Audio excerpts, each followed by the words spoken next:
It was supposed to be just another Tuesday morning at the Pittsburgh Greyhound Terminal. Travelers rushing to catch their buses, coffee in hand, tickets clutched tight. In the middle of this ordinary chaos, a police dog suddenly froze. His ears shot up, his body went rigid, and his eyes locked onto a young woman standing alone near the ticket counter. To everyone else, she looked perfectly normal. Just another passenger trying to get somewhere. But to Duke, something was terribly wrong. The woman's hands trembled as she gripped her phone. Her two large suitcases sat beside her, innocent-looking, covered in faded travel stickers. She kept her head down, avoiding eye contact with everyone around her. When Officer Saracen approached for a routine check, the woman's face went pale. Duke's growl grew louder, more insistent. He pulled toward those suitcases like his life depended on it. What happened next would shock the entire terminal. Because what Duke sensed inside that luggage, what no human could possibly detect, would expose a nightmare hiding in plain sight. 3 innocent lives hung in the balance, and only one four-legged hero stood between them and a fate too horrible to imagine. Before we begin, make sure to hit like, share, and subscribe. And really, I'm curious, where are you watching from? Drop your country in the comments. I love seeing how far these incredible true stories travel. Now, let's find out what Duke discovered that changed everything. The Greyhound Terminal in downtown Pittsburgh hummed with its usual Tuesday morning rhythm. Coffee vendors called out their specials, digital boards flickered with departure times, and the scent of diesel fuel mixed with fresh pastries from the corner bakery. It was 6:47 a.m., and Officer Sarah Chun adjusted her duty belt as she walked to the main entrance, her K-9 partner Duke trotting faithfully beside her. Duke was a Belgian Malinois, lean and muscular, with intelligent brown eyes that seemed to absorb every detail of the surroundings. His tan and black coat gleamed under fluorescent lights, and the word police emblazoned across his vest drew smiles from early morning travelers. Sarah and Duke had been partners for 4 years now, working the Transit Patrol Division. In that time, they found countless pieces of lost luggage, reunited confused elderly passengers with their families, and stopped more than a few smuggling attempts. But Duke wasn't just trained for drugs or explosives. He was a multi-purpose K-9, certified in search and rescue, tracking, and what Sarah called his sixth sense, the ability to read situations a human simply couldn't perceive. "Another day, another dollar, buddy," Sarah murmured, reaching down to scratch behind Duke's ears. The dog's tail wagged once, a brief acknowledgement before his focus returned to crowd ahead. The terminal was moderately busy for a weekday morning. Business travelers in wrinkled suits clutched laptop bags and triple-shot espressos. College students with overstuffed backpacks slumped against walls, catching last-minute sleep before their buses arrived. A group of tourists huddled around a map, debating the best route to Niagara Falls. Sarah's radio crackled. "Unit 12, this is dispatch. We got a report of an unattended bag near Gate 7. Can you check it out?" "Copy that, dispatch." "En route." Sarah keyed her radio and changed direction, Duke automatically adjusting his pace to match hers. They wove through the crowd with practiced ease. People naturally parted when they saw Duke, some with nervous smiles, others with relief. A police presence, especially one with 4 legs and sharp teeth, made most travelers feel safer. Gate 7 was near the western wing of the terminal, where buses departed for Cleveland, Columbus, and Chicago. As they approached, Sarah spotted the suspicious bag immediately. A worn black duffel, partially hidden behind a metal trash can. Her hand instinctively moved toward her radio, but Duke hadn't alerted. No stiff posture, no focused sniffing. Just calm observation. "Check it," she commanded softly. Duke approached the bag with professional precision, his nose working methodically. After thorough inspection, he sat down and looked back at Sarah. The all-clear signal. Just someone forgotten gym clothes. Probably. "Dispatch." False alarm on the bag. Appears to be abandoned laundry. Sending it to Lost and Found. "Copy that, Unit 12. Sarah bent down to pick up the duffel, when Duke suddenly stiffened. Not at the bag, but at something across the terminal. His ears shot forward. His entire body went rigid, and a low rumble started deep in his chest. "What is it, boy?" Sarah straightened immediately, her hand moving to her duty weapon out of instinct. Her eyes scanned the crowd, looking for whatever had caught Duke's attention. That's when she saw her, a young woman, maybe mid-20s, standing near the ticket counter. She wore an oversized gray hoodie despite the warming morning, dark jeans, and scuffed sneakers. Her blonde hair was pulled back in a messy ponytail, and she kept her head down, avoiding eye contact with everyone around her. Nothing about her screamed suspicious. Yet Duke's reaction was undeniable. The woman had 2 large suitcases beside her, both battered and covered in faded travel stickers. But what caught Sarah's attention was how the woman stood. Her shoulders were hunched inward, her body language screaming discomfort. She shifted her weight constantly, checking her phone every few seconds, her free hand trembling slightly as she clutched her ticket.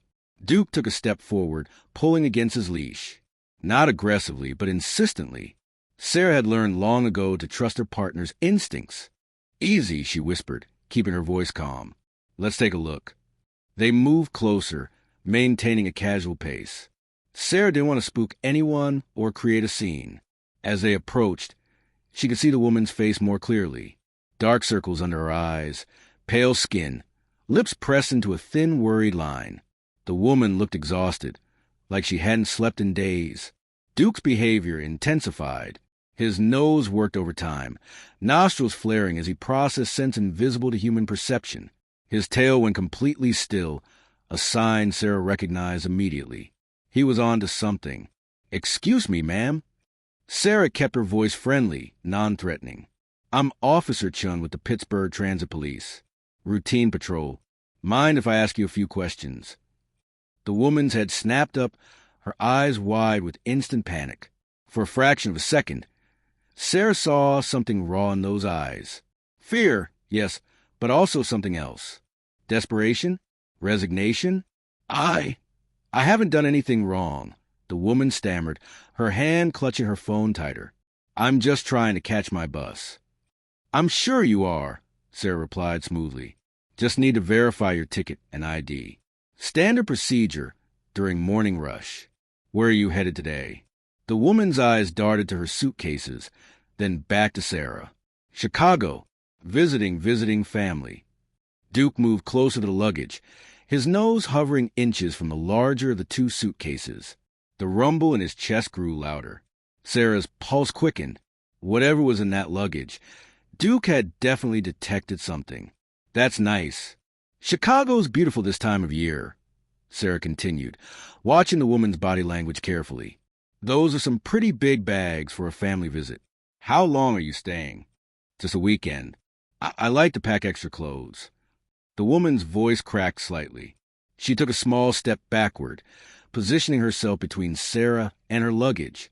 That movement told Sarah everything she needed to know. "Ma'am, I'm going to need to see your ID and have you open your bags for inspection." Sarah's tone shifted slightly, still professional but with unmistakable authority. "What? Why? I told you, I haven't done anything." The woman's voice rose, drawing attention from nearby passengers. Several people turned to watch, phones already rising to record. Duke barked once, sharp, commanding, echoing through the terminal. It wasn't a threat, it was an alert. The kind of bark that meant he'd positively identified something that required immediate attention. Sarah's hand moved to her radio. "Dispatch, Unit 12. I need backup at Gate 7, ticket counter. Possible suspicious luggage requiring search." "No, please," the woman whispered, tears suddenly streaming down her face. "You don't understand. They'll kill me if I don't." She stopped abruptly, clamping her hand over her mouth as if she'd said too much. Sarah's blood ran cold. "If you don't what, ma'am? Who will kill you?" The woman shook her head violently, backing up against the ticket counter. Her entire body was shaking now, her breath coming in short, panicked gasps. I can't tell you. Please, just let me get on the bus. Please." Duke sat down firmly in front of the suitcases, his training kicking in. He wasn't moving until his handler gave the command. Whatever was in those bags, he'd marked them as priority. 2 more transit officers appeared from the crowd, responding to Sarah's call. The woman saw them, and her panic escalated. She looked around wildly, like a trapped animal searching for escape. "Ma'am, we can help you," Sarah said gently, stepping closer. "But you need to tell me what's going on. What's in the suitcases?" The woman's knees buckled. She slumped against the counter, her face buried in her hands, sobbing. "They're not mine," she choked out between tears. "The bags aren't mine. I was just supposed to deliver them. That's all. Just deliver them and they'd let me go." Sarah's mind raced. Deliver what? And who had this woman so terrified? One of the backup officers approached the suitcases with a portable scanner. Duke remained seated, watching intently as the officer ran the device over the luggage. The scanner beeped, then beeped again more insistently. The officer looked up at Sarah, his face grim. "We've got organic material. Multiple heat signatures." Sarah's stomach dropped. Heat signatures meant living things. "In luggage, at a bus terminal. Open them," she ordered, her voice tight. "Now." The woman screamed. "No. They said if anyone opened them, they'd know. They're watching. They'll—" But it was too late. The officer unzipped the first suitcase, and what he found inside made everyone within sight gasp in horror. Curled inside, barely conscious and struggling to breathe, was a small child, maybe 5 years old, with dark hair and terrified eyes. The child's mouth was covered with tape, hands bound with plastic zip ties. "Oh my God," Sarah breathed, immediately dropping to her knees. "Get medical, now." As officers worked frantically to free the child, Sarah's hands trembled with rage and disbelief as she reached for the second suitcase. Duke whined softly, pressing against her leg in support. The second bag held 2 more children, slightly older but in the same horrific condition, bound, gagged, barely able to move in a cramped space. The terminal erupted in chaos. People screamed, phones captured everything, and security rushed to clear the area. But Sarah's focus remained laser-locked on the young woman, who had collapsed completely, still sobbing. "Who?" Sarah demanded, kneeling beside her as paramedics rushed past with the children. "Who did this to you? Who are you delivering these children to?" The woman looked up, her face a mask of terror and shame. "I'm sorry," she whispered. "I'm so sorry. They have my daughter. They said if I didn't do this, I'd never see her again. They said—" Her words were cut off as Sarah's radio exploded with urgent chatter. More officers were arriving. FBI had been notified. The terminal was going into full lockdown. Duke sat beside Sarah, calm despite the chaos, his job done. He had detected what no human could have seen. He had saved 3 lives before they could disappear forever into the nightmare of human trafficking. And as Sarah looked at her partner, at his steady, intelligent eyes, she realized this was only the beginning. Those 3 children were safe, but somewhere out there, another child was still in danger. The young woman's daughter. And Sarah was going to find her. The interrogation room at the Pittsburgh Transit Police headquarters was small and sterile. Gray walls, a metal table bolted to the floor, 2 chairs on opposite sides. A one-way mirror reflected the harsh fluorescent lighting that made everything look washed out and cold. Sarah sat across from the young woman, whose name they'd learned was Jessica Morrison, 24 years old, from a small town in West Virginia. No criminal record. Duke lay in the corner, his presence a calming force in the tense space. Jessica's eyes kept drifting to him, and something in her expression softened each time she looked at the dog. Maybe it was because Duke had no judgment in his gaze, only patience. "The children are safe," Sarah said quietly, sliding a bottle of water across the table. "All 3 are being treated at Children's Hospital. They're dehydrated and traumatized, but they're alive. Because of Duke. Because he sensed something was wrong." Jessica's hands wrapped around the water bottle, but she didn't drink. Her fingers trembled so badly the plastic crinkled loudly in the silence. "How did he know?" she whispered. "How could a dog possibly know?" Dogs can smell fear. They can detect elevated cortisol levels, increased heart rates, stress hormones. Those children were terrified, barely breathing in those suitcases. Duke picked up on what they were feeling. Sarah leaned forward slightly. "But right now, Jessica, I need you to pick up on what I'm feeling. Urgency. because your daughter doesn't have time for you to stay silent. Tears spilled down Jessica's cheeks. Emma. Her name is Emma. She's 6 years old. She loves unicorns and chicken nuggets, and she still sleeps with the stuffed rabbit I gave her when she was 2. Her voice cracked. She calls it Mr. Hoppy. Sarah's throat tightened, but she kept her expression neutral. Tell me what happened. From the beginning. Jessica took a shaky breath, her eyes distant as she traveled back through her nightmare. It started 3 months ago. I was working double shifts at a diner in Morgantown, trying to make rent. Emma's father left when she was a baby. It's just been the 2 of us. I put an ad on Craigslist, looking for a roommate to help expenses. She paused, taking a small sip of water. This woman responded, called herself Rachel. She seemed perfect. Clean background check, steady job, references. She moved in within a week. She was so nice, Emma, always bringing her little gifts, offering to babysit when I worked late shifts. Sarah nodded, already seeing where this was heading. Classic grooming behavior. Then one night, I came home early. My shift got cut. I walked in and Rachel was taking pictures of Emma. Modeling pictures. She called them, said she worked for a children's clothing company, wanted to see if Emma could be a catalog model. Jessica's voice hardened with self-loathing. I was so stupid. I actually believed her for a second, until I saw Emma's face. Duke shifted in the corner, sensing the spike in emotional distress. Jessica glanced at him, then continued. Emma looked scared, really scared. And Rachel, her whole demeanor changed when she saw me. The friendly roommate act disappeared. Just like that. Jessica snapped her fingers weakly. 2 men came out of Emma's bedroom. Big guys. One had a tattoo on his neck, like a snake eating its own tail. The other one didn't say anything, just stared at me with these empty eyes. Sarah's hand moved to her notepad. Can you describe him in more detail? The one with the tattoo. He was maybe 6 feet tall, muscular, shaved head. White guy, probably in his 30s. The quiet one was Hispanic, shorter, stocky, had a scar through his eyebrow. They didn't hurt me right away. Rachel did all the talking. Jessica's hands clenched around the water bottle. She said I had 2 choices. I could cooperate, and Emma would be safe. Or I could call the police, and Emma would disappear forever. They'd make sure I never found her body. The room felt colder suddenly. Sarah had worked cases involving threats before, but hearing it laid out so clinically always sent chills down her spine. They took Emma that night. Just put her in a car and drove away. She was crying, calling for me, and I couldn't do anything. Jessica's voice broke completely. Rachel stayed behind.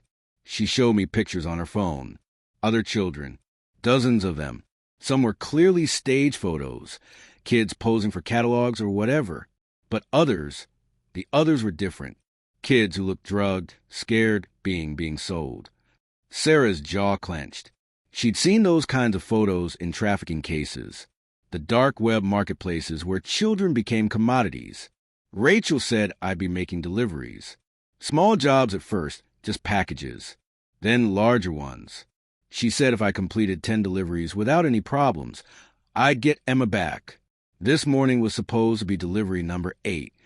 Jessica looked directly at Sarah for the first time. Those children in the suitcases. I didn't know they were in there.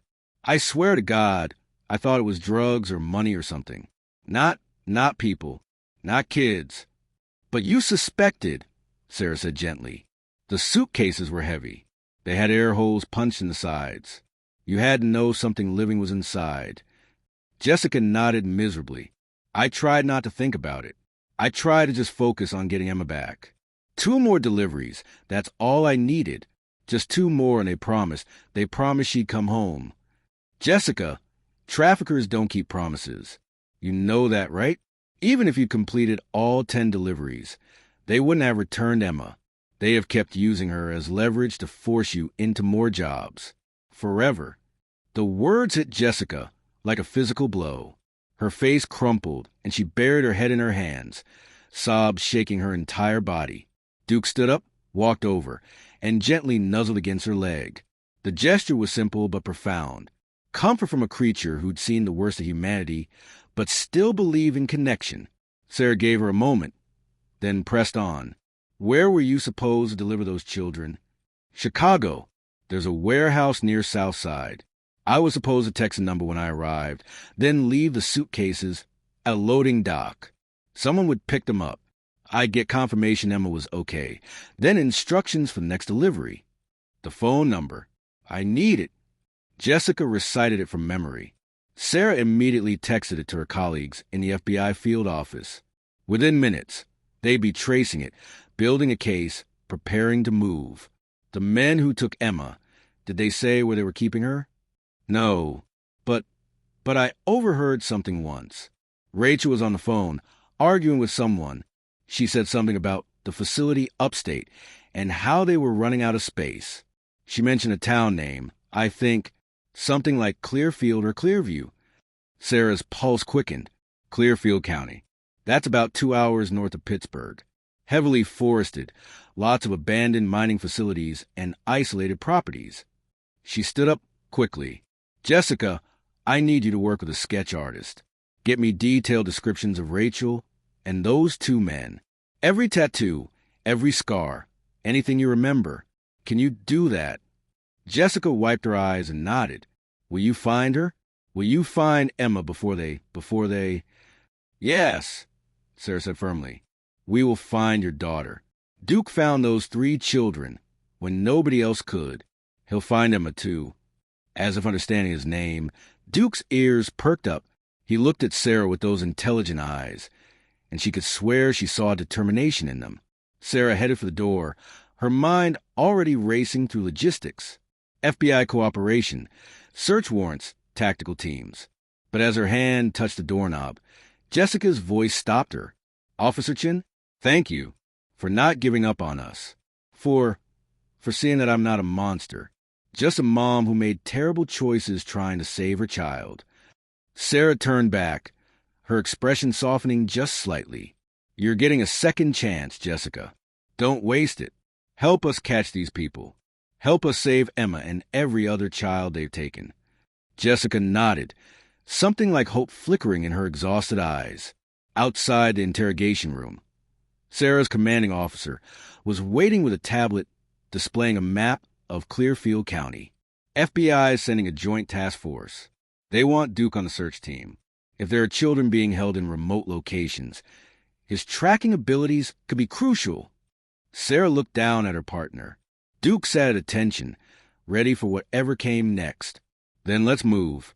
Every minute we waste is another minute Emma Morrison stays in hell. They had a location. They had descriptions. They had motivation. And they had Duke. The real hunt was about to begin. The convoy of black SUVs cut through the Pennsylvania wilderness like a blade. Sarah sat in the lead vehicle, Duke in the back seat with his head resting against the window, watching the dense forest blur past. The sun was climbing higher now, but the thick canopy of trees kept the mountain road shadowed and cold. Clearfield County stretched out before them, 77 miles of abandoned coal mines, forgotten logging camps, and properties so isolated that screams would never reach another human ear. Special Agent Marcus Webb sat in the passenger seat, reviewing thermal imaging data on his laptop. FBI mid-40s, with the kind of weathered face that came from 2 decades of chasing monsters. We've got 3 potential locations, he said without looking up. Old Morrison Mining Facility, abandoned since 2003. A foreclosed hunting lodge about 15 miles west. And a former youth camp that shut down in 2015 after abuse allegations. Sarah's hands tightened on the steering wheel. Youth camp. That's where I'd hide trafficked children. Already set up for housing minors. Isolated enough that nobody asked questions. And the locals probably avoid it because of the scandal. Webb nodded slowly. Camp Whispering Pines. I'm pulling up satellite imagery now. His fingers flew across the keyboard. The screen filled with aerial views of a sprawling compound nestled in a valley. Multiple cabins. A central lodge. A perimeter fence that looked newer than the buildings. Wait, look at this. That fence has been reinforced recently. You can see the difference in the metal. The original chain link is rusted, but there's a section along the eastern perimeter that's practically shining. Someone's keeping people in, Sarah said grimly. Or keeping people out who might ask questions. Duke lifted his head suddenly, ears perked. He let out a low whine, his nose twitching. They were still 20 minutes from any of the target locations, but somehow the dog sensed something. Easy, boy, Sarah murmured. We're getting close. The radio crackled. Team leader, this is air support. We got visual on Camp Whispering Pines. Thermal showing multiple heat signatures in the main lodge. At least 8, maybe 10. Some appear to be small, consistent with children. Sarah's heart hammered against her ribs. Can you confirm movement patterns? Negative. Signatures are stationary. Could be sleeping, could be restrained. We can't tell from this altitude. Webb grabbed his radio. All units, we're going to Camp Whispering Pines. Approach with caution, no sirens. This is a hostage situation until proven otherwise. Tactical team will breach. K-9 unit will follow for victim location and tracking if suspects flee. Rules of engagement are active. Protect the children at all costs. The convoy adjusted course, turning onto a narrow dirt road that hadn't seen maintenance in years. Potholes threatened to swallow tires. Branches scraped against windows. The forest seemed to close in around them, making Sarah feel like they were descending into something dark and primordial. Duke stood up in the back seat, his entire body tense. A low growl rumbled from his chest, constant now like an engine idling. He knows, Sarah said quietly. He can smell them. They parked a quarter-mile from the camp entrance, hidden by a bend in the road and thick underbrush. The tactical team emerged from their vehicles like shadows, all black gear and silent communication. Sarah clipped Duke's working leash, the shorter lead that gave her better control in tactical situations. The dog's muscles coiled under her hand, ready to spring. Webb approached, his expression grim. Thermal's picking up movement now. Someone's awake in the lodge. We need to move before they realize we're here. The team advanced through the forest, boots making almost no sound on the carpet of pine needles. Sarah kept Duke close, one hand on his vest. The dog's nose worked constantly, processing thousands of scents that painted a picture no human could see. Fear, sweat, unwashed bodies, medication, diesel fuel, gun oil. Through the trees, Camp Whispering Pines materialized like something from a nightmare. The cabins were skeletal, windows broken, roofs collapsing. But the main lodge was different. Lights glowed behind covered windows. A generator hummed somewhere behind the building. 2 vehicles sat in the gravel parking area, a white panel van and a black pickup truck. The new section of fence surrounded the entire compound, topped with barbed wire angled inward to keep people in. Duke's growl intensified. Sarah felt his body vibrating with barely contained energy. A figure emerged from the lodge, and Sarah's breath caught. Even from this distance, she could see the snake tattoo coiling up his neck. One of the men from Jessica's description. He lit a cigarette, completely unaware that 15 federal agents and 1 very determined police dog were watching him from the tree line. Webb's hand signals were precise. Team 1 would breach the front. Team 2 would secure the rear exit. Sarah and Duke would enter with Team 1, focused solely on locating and protecting the children. The tattooed man flicked his cigarette away and turned to go back inside. Now! Webb whispered into his radio. Chaos erupted. The tactical team surged forward, boots pounding against gravel. Federal agents. Search warrant. Get on the ground. The tattooed man spun around, his hand diving toward his waistband. He never made it. 2 agents tackled him before his fingers touched metal, driving him face first into the gravel. The front door of the lodge exploded inward under the battering ram. Flashbangs detonated with ear-splitting cracks, light strobing through the windows. Shouting. Someone screaming. A woman's voice shrill with panic.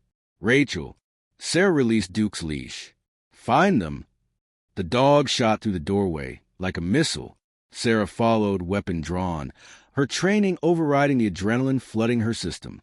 The lodge interior was dim despite the overhead lights. Mattresses covered the floor, dozens of them, with thin blankets and no pillows. A folding table held stacks of prepaid phones and tablets. Another table displayed restraints, zip ties, duct tape. A whiteboard on the wall listed names. ages, and dollar amounts that made Sarah's stomach turn. Duke barked from somewhere deeper in the building, not his alert bark, his distress bark. Sarah ran toward the sound, her heart in her throat. She burst through a doorway into what must have once been the camp's kitchen. Now it was something else entirely. Cages, metal dog crates lined the walls, each one containing a child. Some were sleeping, drugged probably. Others stared with hollow eyes that had seen too much. A little girl in the corner crate clutched a stuffed rabbit. "Emma," Sarah breathed. Duke sat in front of Emma's cage, whining softly. The little girl looked at him with no fear, only exhaustion. Her lips moved, barely audible. "Mr. Hoppy." "All clear in here." An agent shouted from another room. 3 suspects in custody. But Sarah wasn't listening. She was on her knees, working the lock on Emma's cage with trembling fingers. "It's okay, sweetheart. Your mom sent me. You're safe now. You're going home." Emma's eyes filled with tears, the first real emotion Sarah had seen in them. "Mommy?" "Yes, Mommy's waiting for you. She never stopped looking for you." The lock clicked open. Sarah gently pulled Emma from the cage. The little girl's small body, so light it broke her heart. Duke pressed against them both, his tail wagging slowly, offering what comfort he could. Around them, agents were opening other cages, wrapping children in emergency blankets, calling for medical support. The sound of crying filled the air, but it wasn't the hopeless sobbing of captivity. It was a release of children who finally understood they were safe. Webb appeared in the doorway, his expression a mixture of triumph and rage. "We've got Rachel and both enforcers. They're singing already, trying to cut deals, giving us names higher up the chain." Sarah nodded but didn't let go of Emma. The little girl had buried her face against Sarah's shoulder, clutching Mr. Hoppy with one hand and Duke's vest with the other. "Good," Sarah said quietly. "Let them sing. Let them tear the whole network apart." Outside, the sound of approaching ambulances grew louder. The nightmare was ending for these children. But as Sarah carried Emma toward the light, Duke walking protectively beside them, she knew this was just one battle in an endless war. Still, today they'd won. Today, 8 children were going home. And Emma Morrison would see her mother again. The sun was setting over Pittsburgh Children's Hospital when Sarah pushed through the main entrance, Duke walking steadily beside her. The last 48 hours had been a blur of paperwork, debriefings, and media interviews that she politely declined. The FBI wanted to parade her and Duke in front of cameras, call them heroes, use the story to boost public awareness. But Sarah had insisted on only one thing first. She needed to see this through to the end. Emma Morrison sat in a pediatric recovery room on the 3rd floor, her small frame nearly swallowed by the hospital bed. She'd been medically cleared, physically healthy despite her ordeal, but the doctors warned that psychological recovery would take much longer, maybe years, maybe forever. Trauma didn't follow a timeline.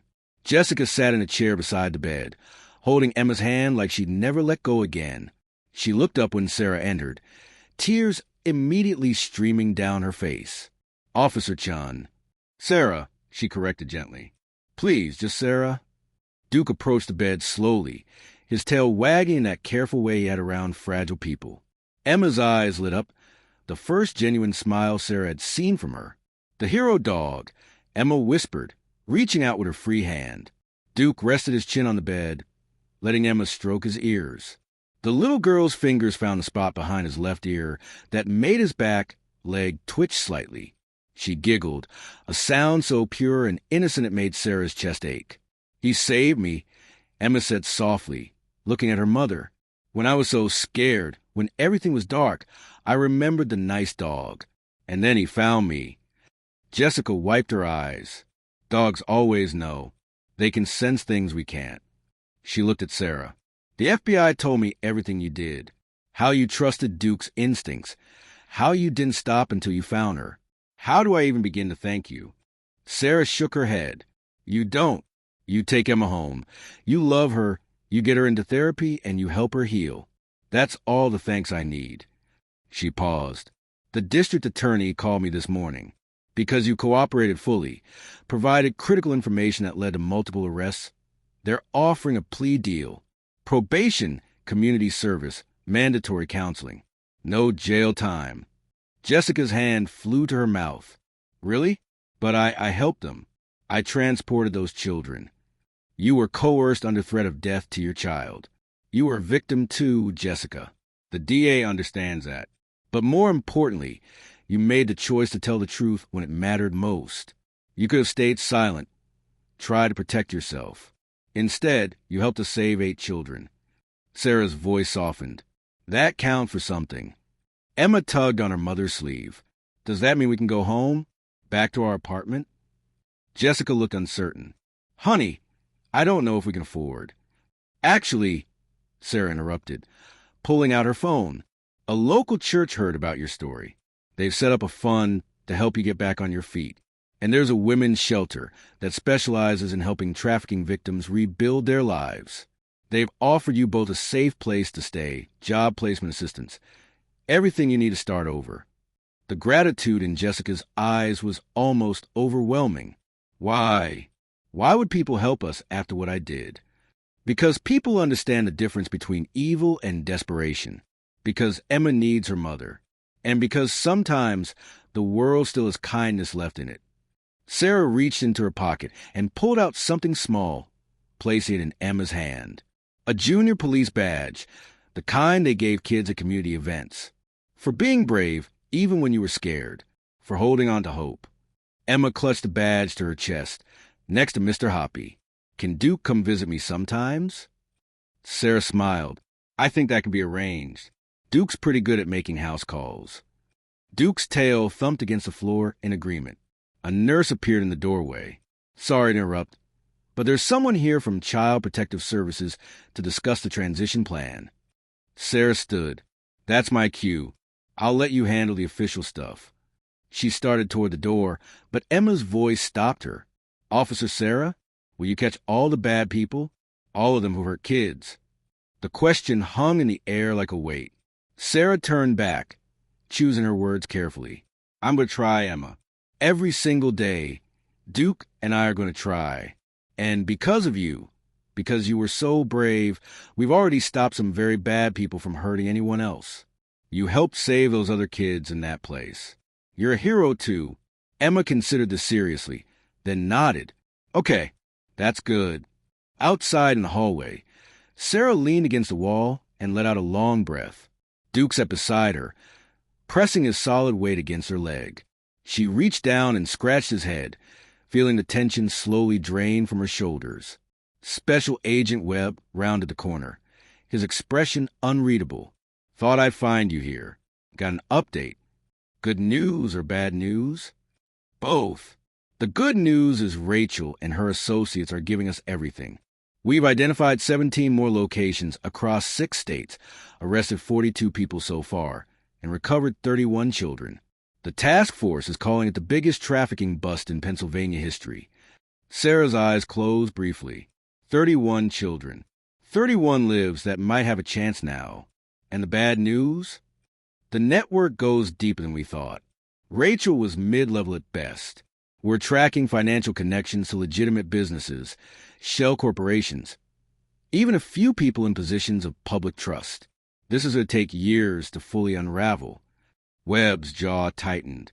And for every operation we shut down, 2 more pop up somewhere else. It's a hydra. So what do? What we always do. Keep fighting. Keep saving whoever we can save. He looked down at Duke. Your partner's got a commendation coming. The mayor wants to do a ceremony. Give him a medal, the whole 9 yards. Press is calling him the miracle dog.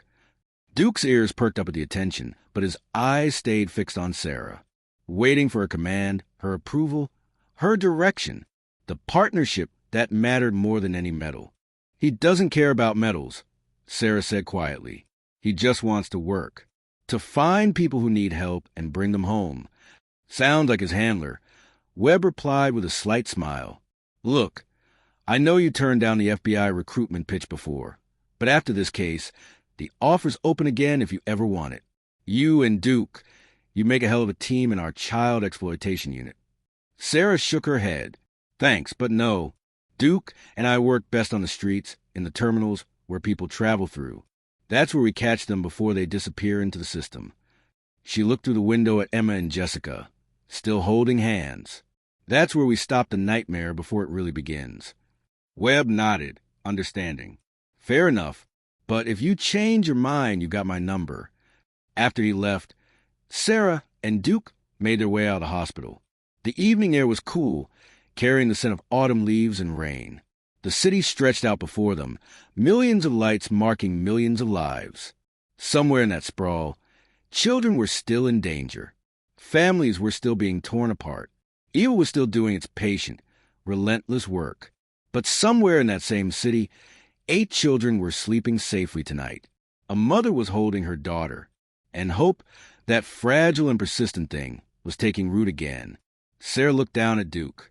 Ready to go home, partner? The dog's tail wagged, his eyes bright and alert. Always ready, always watching, always listening for the silent cries that only he could hear. They walked toward the parking lot together, Handler and K9, as the first stars began appearing in the darkening sky. Behind them, through a third-floor window, a little girl clutched a stuffed rabbit and a junior police badge, finally believing that the monsters could be stopped, because she'd seen it happen, because a dog named Duke had refused to look away. And sometimes, that's all it takes to change everything. One person or one dog who decides that saving even one life matters. That bearing witness to suffering means you have a responsibility to act. That heroism isn't about medals or recognition. It's about showing up every single day and doing what's right, even when it's hard. Especially when it's hard. The bus terminal would be busy again tomorrow morning. New travelers, new faces, new opportunities for people like Rachel to hide in plain sight. But Duke would be there too, watching with those knowing eyes, his nose reading stories written in fear and desperation. And if another child needed saving, he'd be ready. He was always ready. Because that's what heroes do. They show up, they pay attention, and they never, ever stop believing that every life is worth fighting for. Even when the world forgets, dogs remember. And in remembering, they save us all.